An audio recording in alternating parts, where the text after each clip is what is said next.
Luke 9. When Jesus had called the 12 together, he gave them power and authority to drive out all demons and to cure diseases, and he sent them out to preach the kingdom of God and to heal the sick.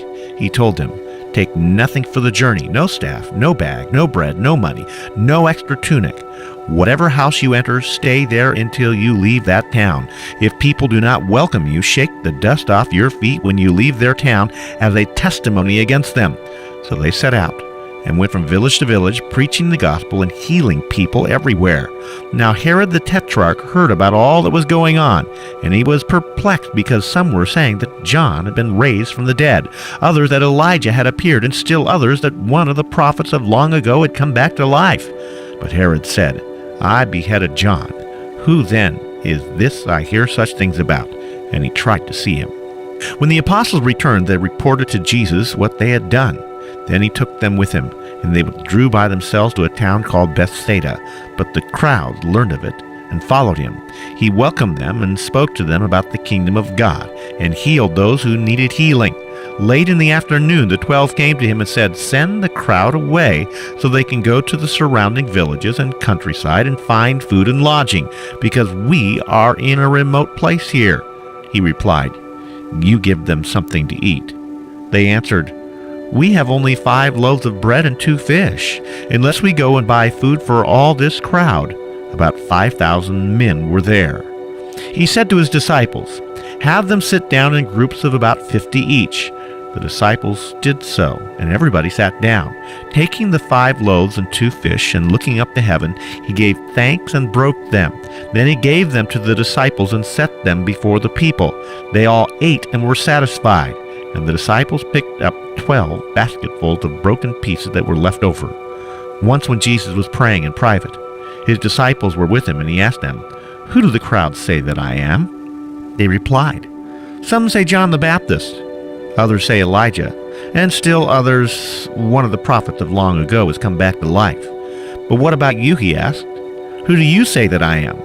Peter answered, "The Christ of God."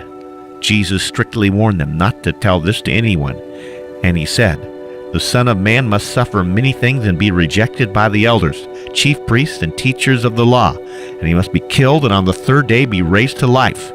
Then he said to them all, "If anyone would come after me, he must deny himself, take up his cross daily, and follow me. For whoever wants to save his life will lose it, but whoever loses his life for me will save it. What good is it for a man to gain the whole world and yet forfeit his own soul?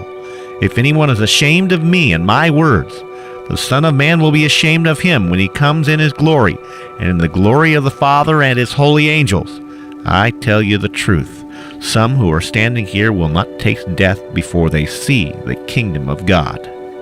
About 8 days after Jesus said this, he took Peter, John, and James with him and went up onto a mountain. As he was praying, the appearance of his face changed, and his clothes became as bright as the flash of lightning. 2 men, Moses and Elijah, appeared in glorious splendor talking to Jesus. They spoke about his departure, which he was about to bring to fulfillment at Jerusalem. Peter and his companions were very sleepy, but when they had become fully awake, they saw his glory and the 2 men standing with him. As the 2 men were leaving Jesus, Peter said to him, "Master, it is good for us to be here. Let us put up 3 shelters, one for you, one for Moses, and one for Elijah." He didn't know what he was saying. While he was speaking, a cloud appeared and enveloped them, and they were afraid as they entered the cloud. A voice came out of the cloud saying, "This is my Son whom I have chosen. Listen to him." When the voice had spoken, they found that Jesus was alone. The disciples kept this to themselves and told no one at that time what they had seen. The next day, when they came down from the mountainside, a large crowd met him. A man in the crowd called out, "Teacher, I beg of you, look at my son. He is my only child. A spirit seizes him and suddenly screams. It throws him into convulsion so that he foams at the mouth. It scarcely ever leaves him and destroys him. I begged your disciples to drive it out, but they could not." "O unbelieving and perverse generation," Jesus replied, "how long shall I stay with you and put up with you? Bring your son here." Even while the boy was coming, the demon threw him to the ground in a convulsion, but Jesus rebuked the evil spirit, healed the boy, and gave him back to his father. and they were all amazed at the greatness of God. While everyone was marveling at all Jesus did, he said to his disciples, "Listen carefully to what I'm about to tell you. The Son of Man is going to be betrayed into the hands of men." But they did not understand what this meant. It was hidden from them, so they did not grasp it, and they were afraid to ask him about it. An argument started among the disciples as to which of them would be the greatest. Jesus, knowing their thoughts, took a little child and had him stand beside them.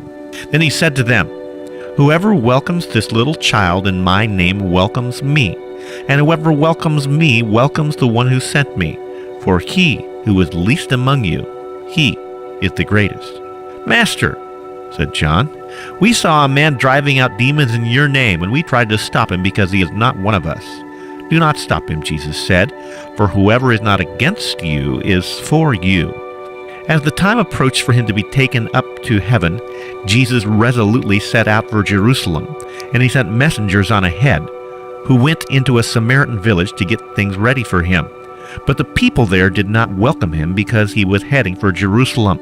When the disciples, James and John, saw this, they asked, "Lord, do you want us to call fire down from heaven to destroy them?" But Jesus turned and rebuked them, and they went to another village. As they were walking along the road, a man said to him, "I will follow you wherever you go." Jesus replied, "Foxes have holes and birds of the air have nests, but the Son of Man has no place to lay his head." He said to another man, "Follow me." But the man replied, "Lord, first let me go and bury my father." Jesus said to him, "Let the dead bury their own dead, but you go and proclaim the kingdom of God." Still another said, "I will follow you, Lord, but first let me go back and say goodbye to my family." Jesus replied, "No one who puts his hand to the plow and looks back is fit for service in the kingdom of God."